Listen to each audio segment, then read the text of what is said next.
আমাৰ মুছলমানসকলৰ যুৱ নেতা জাতীয় নেতা ৰিয়াজুল কৰিম চাহাবক যে তহঁত শিৱসাগৰৰ উজনি অসমৰ শৃংখল চলিহা আৰু জিতু বৰুৱা তহঁত দুটাই যে কৈছ পিটি ফালি দিবি, এইটো কৰিবি সেইটো কৰিবি, তহঁতৰ হিম্মত আছে নেকি? তহঁত উজনি অসমতে জঁপিয়াব পাৰ, আচোন নামনি অসমত চাওঁ আমাৰ মিয়া এলেকাত তহঁত ঘূৰি যাব পাৰ।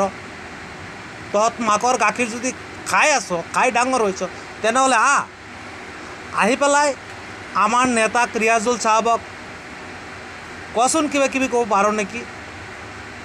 জংঘলত যে হয়, হাবিত যে হয়, অসমীয়া চোত্ৰাবিলাক এইবিলাক তহঁতৰ গাত লগাম, কুকুৰৰ নিচিনা জঁপিয়াই থাকিবি। শিৱসাগৰ সাগৰত বহি মিয়াক ইটো কৰিবি সিটো কৰিবি সিটো কৰিবি কৈ থাক।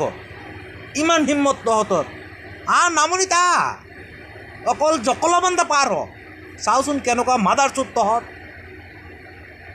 ৰিয়াজুল চাহাবক এইটো কৰিবি পিটি ফালি দিবি, এইটো কৰিবি সেইটো কৰিবি, খুব দম দেখুৱাই আছ। অকণমান যেনে তেনে পুঠি মাছৰ নিচিনা এটা সংগঠন বনাই মেলি একেবাৰে ইমান দবদবাই আছ।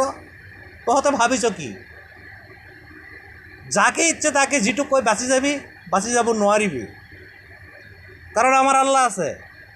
আৰু ৰিয়াজুল চাহাবৰ পাছত আমি গোটেই অসমৰ ৰাইজ আছোঁ মুছলমান, যি ইচ্ছা তাকে কৈ দিবি।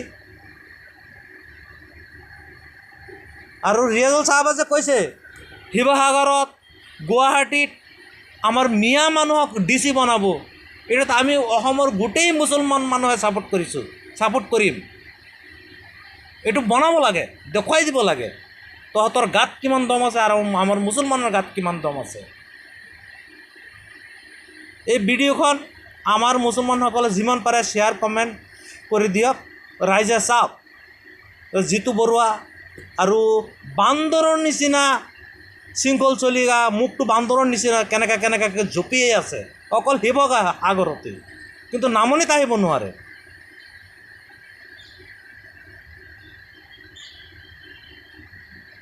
আপোনালোকে ৰাইজে অকণমান চিন্তা কৰক এই দুটা কেনেকুৱাকৈ কৰি আছে।